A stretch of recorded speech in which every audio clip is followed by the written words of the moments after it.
चांटा मारने पर आजीवन कारावास।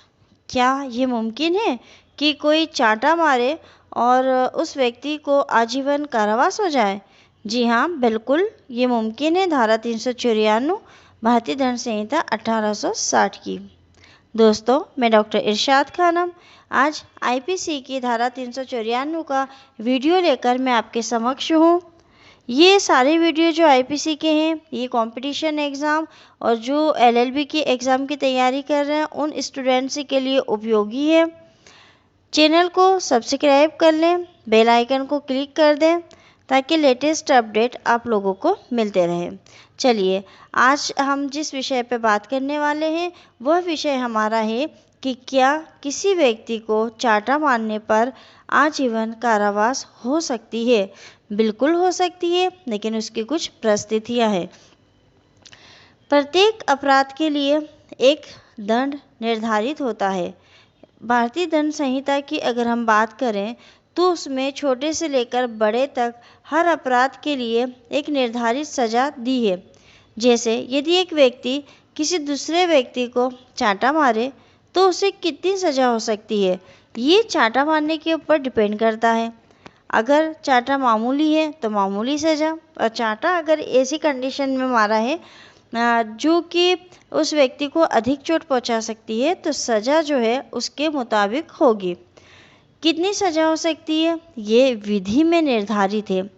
यदि मारपीट का उद्देश्य सामान्य है तो ये अपराध एक जमानती अपराध है, परंतु यदि कोई लुटेरा बंदूक की नोक पर किसी संपत्ति के मालिक को कुछ समय के लिए बंधक बना लेता है और दहशत पैदा करने के लिए या लूट के अपराध को सफल बनाने के लिए बंधक बनाए गए व्यक्ति को बंदूक की बट से यानी उसके पीछे के हिस्से से मारता है, या फिर उसको जूतों से मारता है, या उसको लाठी से अच्छा मारता है, या फिर उस व्यक्ति को दहशत पैदा करने के लिए उसके बाल पकड़ता है और दीवार में सिर उसका मार देता है, या फिर सिर्फ चांटा भी मार देता है, तब भी ऐसे लुटेरे को आजीवन कारावास की सजा का प्रावधान किया गया है।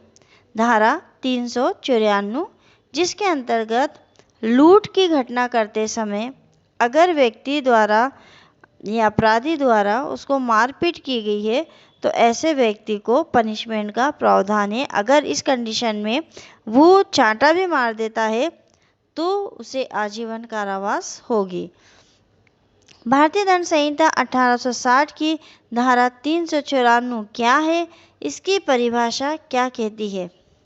लूट करने में स्वेच्छा उपपत्ति कारित करेगा तो ऐसे व्यक्ति और जो कोई अन्य व्यक्ति ऐसी लूट करने में या लूट का प्रयत्न करने में संयुक्त तौर पर संपृक्त होगा, वह आजीवन कारावास से या कठिन कारावास से, जिसकी अवधि 10 वर्ष तक की हो सकेगी, दंडित किया जाएगा और जुर्माने से भी दंडनीय होगा।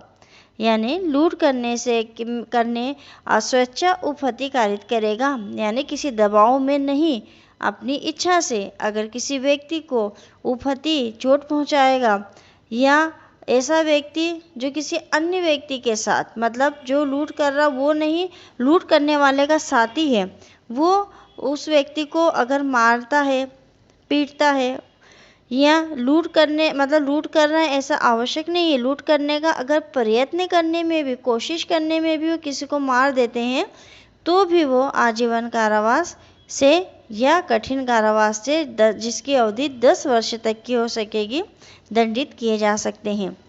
अगर कोई व्यक्ति लूट का अपराध करता है और जिस व्यक्ति का नुकसान हो रहा है उसे सामान्य चोट पहुंचाता है, अर्थात कम गंभीर चोट, तब चोट पहुंचाने वाला व्यक्ति ही धारा 394 के अंतर्गत दोषी होगा। मतलब लूट कर रहे हैं तो लूट में ये आवश्यक नहीं है कि जिस व्यक्ति के साथ लूट हो रही है उसको गंभीर चोट पहुंचाई जाए।